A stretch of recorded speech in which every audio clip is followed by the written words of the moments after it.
I'm ushering in the new year with a brand new spirit, a brand new outlook on development, and a brand new look at my top upcoming games of 2026. Not all of these games have release dates set, but I'm fairly certain we'll be hearing more about throughout the year, and that's what it's about. These games are on my radar, and I'm obviously looking forward to, and I will be covering them as we hear more. If you guys want even more discussion content on the industry and development, check out my second channel, More Big Fry, and subscribe today. I would love to get that channel to 100,000 this year, so I'm going to be pushing hard for that. I also just launched my tabletop RPG and TCG channel called Big Fry Untapped, where we talk about the latest and greatest news in the tabletop space, the good, the bad, and as I've been noticing more and more recently, the downright ugly. As always, my name is Big Fry. Leave a like on the video if you enjoyed it, and let me know the games that you're looking forward to in the comments down below. It's a brand new year, and I am looking forward to not experiencing the same old shit.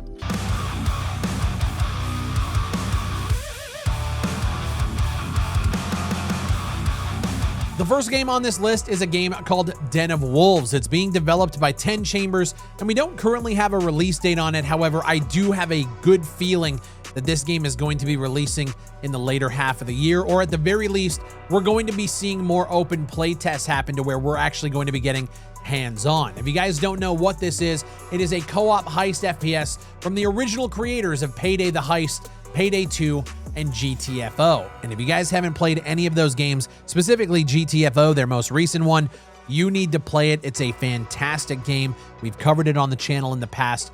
These guys understand co-op FPS better than I think anybody else in the industry. In this techno thriller, you and your friends operate as criminals for hire in the conflicts between rival corporations in Midway City. We got parts of Cyberpunk, we got parts of Payday, all wrapped up into a brand new cooperative heist FPS. According to their Steam page, missions are dynamic and unpredictable as your crew are thrown from stealth to full-on action to back in mind-bending scenarios. Plan and execute heists through industrial espionage, sabotage, theft, and assassinations. Gather your crew, decide the best approach, acquire the weapons, gadgets, and the intel, penetrate security systems, and execute the heist, and it looks fucking awesome. Earlier in December, they dropped a hands-on trailer that they did during the PC gaming show, and that was 2 years since the initial announcement of Den of Wolves. I've been waiting for a long time, and I'm hoping we can get our hands on the game soon. I've been noticing across social media, especially on X, they have been ramping up their marketing. I've been getting ads for it all the time now, so I have a feeling something is going to be dropping in Q1. That's going to be the announcement of some sort of community test where it's a little bit more open. I can hope, but we'll have to see. The top game on my Steam wishlist is a game that I've been covering off and on for the last few years, just been waiting for a more concrete release date, and I think we're going to be seeing that very soon, is Road to Vostok. Even though we haven't got an actual release date, I do know that he was looking for an early access release in early 2026, so my guess is in the next couple of months, we're going to be hands-on Road to Vostok in early access for the first time, and I'm looking forward to it. If you guys don't know what this is a solo-developed hardcore single-player survival game set in a post-apocalyptic border zone between Finland and Russia. You have to survive, loot, plan, and prepare to cross the border into Vostok, a permadeath zone where one mistake can end it all. And we've been playing the tech demos for the last couple of years, and I've been waiting for something a little bit more concrete with a little bit more content. This guy is, in my opinion, one of the best solo developers from both a content and development perspective, as well as just putting together the packages for the devlogs and being the PR guy, doing interviews. This guy is a one-man wrecking crew, and he has completely earned all of my respect over the last few years, and I've just been waiting for this game to come out. It reminds me a lot of games like Stalker, where you have realistic FPS mechanics, physics-based loot, hostile AIs and factions, map-to-map travel, shelter customization. There's a day-night cycle, there's traders, there's tasks to grab from those traders, dynamic weather, you have summer, winter. All of these things are coming together to a solo-developed game like this is one of the most impressive things that I've seen, and I'm just anxiously awaiting the hands-on. Now, I know most of you guys know me as the tactical shooter guy. I like realistic stuff. Keeping the indie spirits alive, this is a game that has been on my wish list for quite a while now, and it's set to release in March of 2026. This is a game called Mouse, PI for Hire. It combines the charm of hand-drawn rubber hose animation inspired by classic cartoons of the 1930s with the adrenaline and action of an explosive first-person shooter. And it's one of the most unique FPSs that I think I've ever talked about on this channel. It reminds me a lot of Fallen Aces, which is another game. If you guys haven't played that one, it's fucking incredible. I did a video on it a couple years back. These games are fucking awesome. Hand Mickey Mouse a gun and you have Mouse, PI for Hire. There's over 20 noir-infused levels teeming with mice, rats, and shrews, a thrilling single-player campaign that unravels a complex web of crime and corruption. It's a fast-paced FPS where constant movement is key, with obviously the black and white hand-drawn rubber hose animation. There's devastating consumable power-ups capable of turning the tide in any battle. There's over a dozen unique weapons and equipment with a cartoon twist, as well as, probably the most important thing to me, an original jazz soundtrack featuring a big band orchestral ensemble. I can't wait to see the noir vibes in this one. I'm very, very excited. This next one is actually going to be two different ones. I didn't want to spend two categories on it. For those who don't know, for the last like 6 months or so, I've been really getting into Warhammer, the tabletop game. I've been building minis. Shout out World Eaters. There are two games that currently don't have release dates, but I'm sure we're going to be hearing more about them in the new year. We have Warhammer 40K, Dawn of War 4, as well as Total War Warhammer 40K, which was just announced here a few weeks back at the Game Awards. I am so excited to experience something where I don't have to play as a Space Marine. Don't get me wrong, the Space Marine games are great, but I feel like there's just an overabundance of Space Marine games or Space Marines in anything that has to do with Warhammer 40K.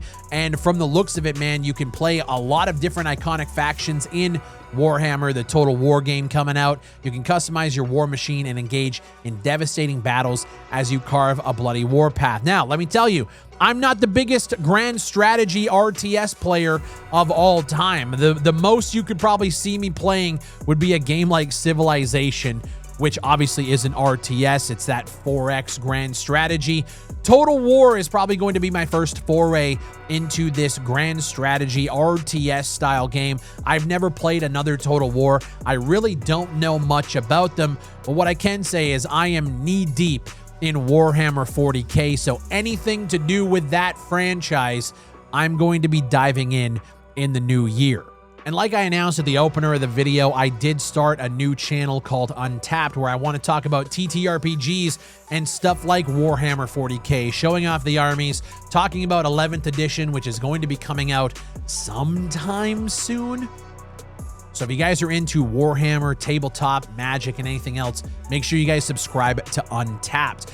But yeah, I've never really dived into like Dawn of War, Total War games. I don't know what to expect, but I'm very excited to jump in with Warhammer 40K. And I think if I do jump in, it'll probably be while I'm live streaming over on Twitch, or you might see some gameplay uploaded to the second channel. I know it's not shooters, but I feel like there's a lot of crossover, and I feel like there's a lot of community members who follow me who are into Warhammer and are looking forward to these.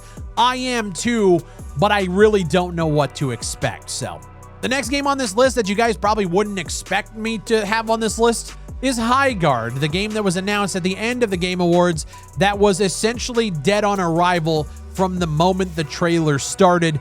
The internet has been going hard on Highguard, and I gotta say, from my perspective, I think the game is going to be total fucking garbage. But there is something about watching this thing happen in real time that I'm interested in. It's coming out in just a few short weeks, and I'm curious to see what's going to happen. See, this could go one of two different ways. It could be the biggest fucking disaster since Concord, which is what I think a lot of people, myself included, actually expect. But what happens if Highguard comes out and it's really, really good? Does the internet do the 180? Like, what happens? I'm curious to just watch how that release goes down. I'm more curious about the release than the game itself, which is why I want to put it on this list. You guys know I'm going to be watching very, very closely. I believe it comes out January 27th, which then leads into the next game on my list, which I actually didn't realize had a release date until a couple weeks back.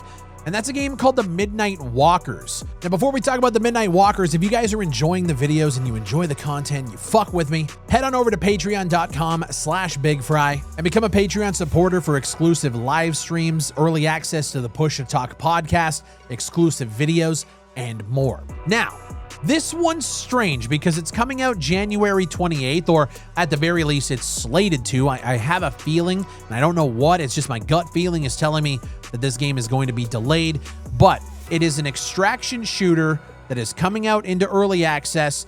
It is a zombie FPS. So I'm just going to go on the store page here. The Midnight Walkers, it's a hardcore FPS game with deadly zombies, dangerous players, and valuable loot. You can craft weapons, armor, consumables, trade items, maintain your hideout, escape Liberty Grand Center Mega Complex, and thrive or die and lose everything. It's slated to come out into early access at the time of recording this video in about 4 weeks.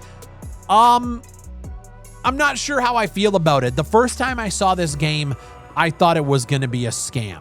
It didn't look that great. It looked very, very janky. Some of the clips that I'm seeing on the store page actually make the game look a little bit better than those initial previews that we had seen.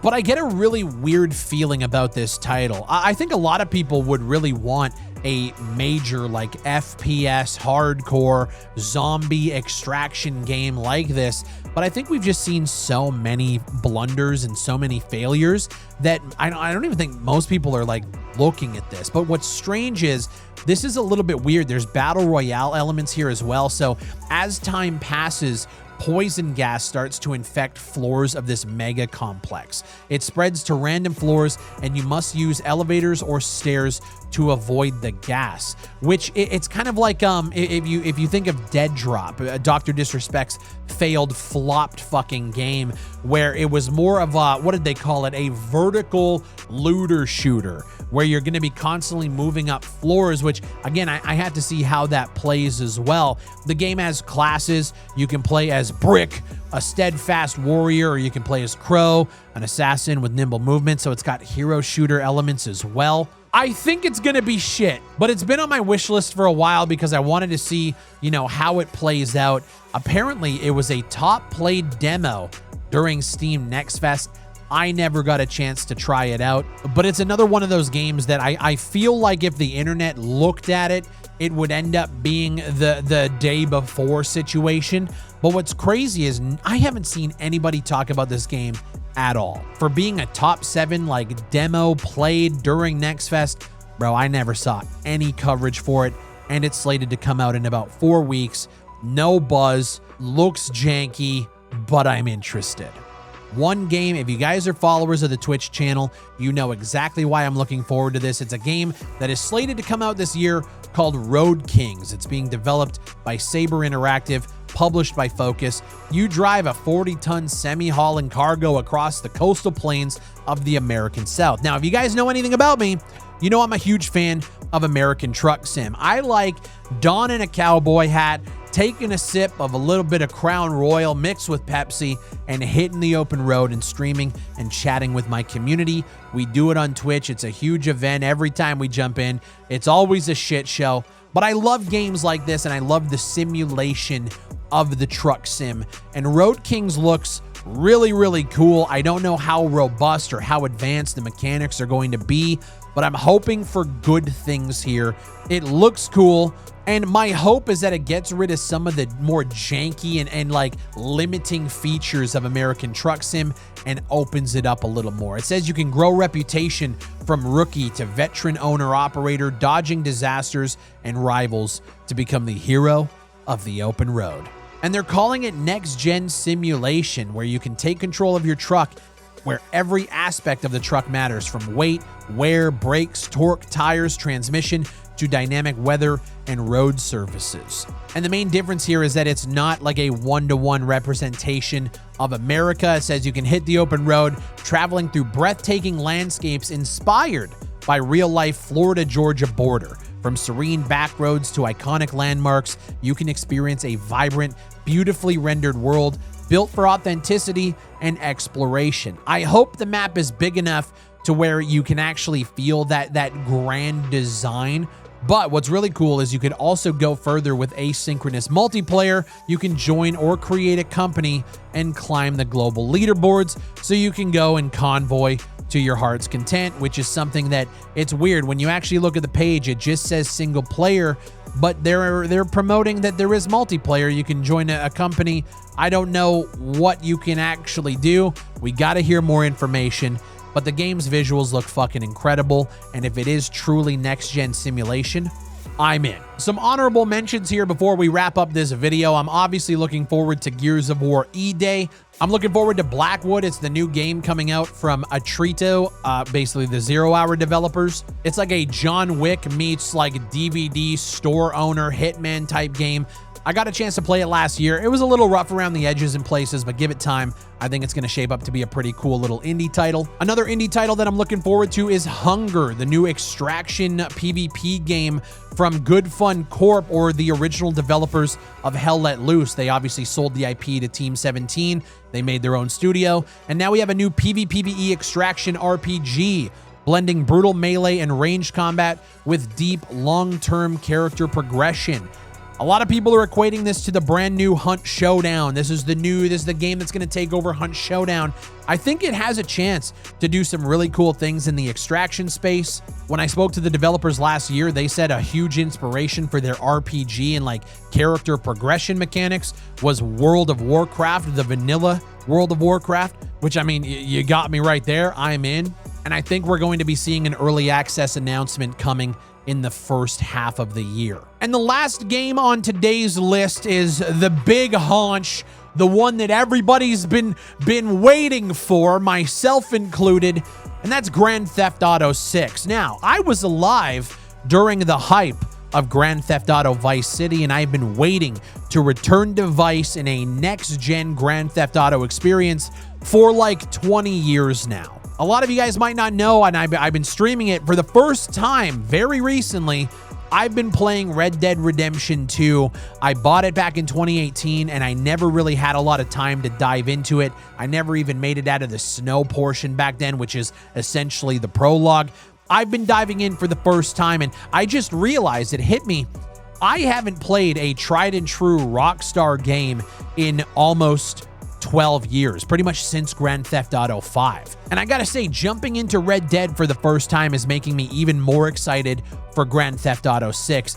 The Rockstar formula and the freedom to do what you want to do in these worlds, the immersive feel, the freedom of choice, and the story, the graphics, everything about Red Dead Redemption 2 is fucking perfect. And it's making me so much more excited and appreciative at the fact that I'm going to be alive when Grand Theft Auto 6 launches. Knock on wood, hope I don't get hit by a bus or something. I can't wait for GTA 6 to take over the internet. And it's going to be one of those things where I was alive, obviously, during the hype of Vice City, San Andreas. We got our first look at what a Grand Theft Auto release looks like with GTA 5, social media. It took over the internet. Grand Theft Auto 6 is going to be a cultural phenomenon that I don't think anybody is really ready for. It is going to be the most talked about game of all time. Every single streamer is going to be playing and streaming Grand Theft Auto 6. There's going to be coverage. There's going to be videos. Everybody is going to be glued to one game when it launches. And I'm excited to see what the launch looks like. I'm excited to play the game. I have a PS5. I'm going to be hooking it up to the PC so we can stream it. I don't want to play on a console, but these motherfuckers are going to be greedy and make you dip into the PC to buy it a year later. I'll probably end up buying it a year later too, because I love the 5M or whatever is going to be the 6M. Grand Theft Auto 6 is going to be a cultural phenomenon, and I hope that it lives up to the hype for a lot of people, because Rockstar, in my opinion, is one of the only studios that I can name that don't really miss. Every game that comes out, you can argue that Grand Theft Auto 4 was a better game than 5, or you enjoyed 4 better than 5, or Red Dead Redemption 1, you enjoyed that one better than 2. One thing I can say is Rockstar always pushes the envelope every single time they release a game. It's pretty much objective that those games are better and technically better than the games previous. And so I'm curious to see what has changed and what's going to be in Grand Theft Auto 6 when it releases, hopefully, fingers crossed, later this year. I don't know why, but I'm expecting another delay on this one. I hope not. I really want to play it. But with me playing Red Dead Redemption 2, 8 years after, and seeing how well that game still holds up to modern games today, Rockstar they're it. I don't give a fuck what anybody says. Rockstar is the gods when it comes to development here. All of these games are in no particular order outside of GTA 6. It's number one for me and pretty much anybody looking at games coming out this year. I'm excited. But yeah, guys, there's tons of games that I am looking forward to this year. All of these on this list I'm looking forward to for completely different reasons. There's shooters, there's simulations, there's a little bit in between. I want to know what you guys are looking forward to this year. Like I said, I'm heading into 2026 with a brand new outlook on both just game development as a whole, the industry. I've learned so much through the development of my own title, and I want to spend 2026 both investing back into my community with doing things like game jams, but also trying to focus on things that developers are also doing right so that we can learn from them. I want to inspire developers in my community and beyond, and I want to strike a much better balance between the positive coded videos and the negative ones that everybody loves but also seems to hate. I'm going to try to find a better balance and just explain my thoughts a little bit better, make more long-form content, as well as invest in other channels on YouTube where I can talk about my other passions. That's what this year is for me. I told you guys, once Transients was out the door and we entered the maintenance mode of like fixing bugs, adding the features that people need in terms of like controller support and other things, I'm going to be investing all of my time back into content, and now we're here. So make sure you guys subscribe to all of my socials down below across Instagram, TikTok, X, and YouTube. But the best way that you guys can stay connected is to join the Discord. The link is in the description. Get connected in the community so you know when I go live, when I upload a video, what channel I'm uploading to. 2025 has been an up and down year in terms of analytics, in terms of content, in terms of how YouTube has been treating creators with the introduction of AI. I'm in it to win it this year. And the best thing you guys can do is support me across all of my platforms, all of my channels. Get connected and lock the fuck in. My name is BigFry. Thank you guys for watching, and I'll see you on the next one.